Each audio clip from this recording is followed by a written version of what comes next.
Hi guys, today I'm going talking about the comparison between Tradelle.io and Glitching.ai.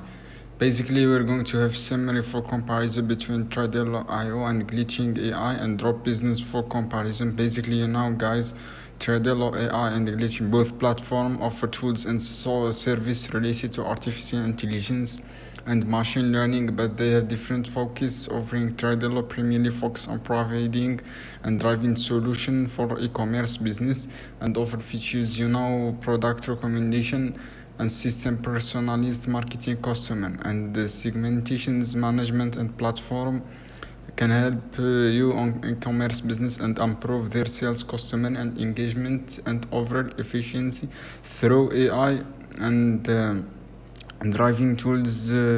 Tradelle, their specific need to better glitching.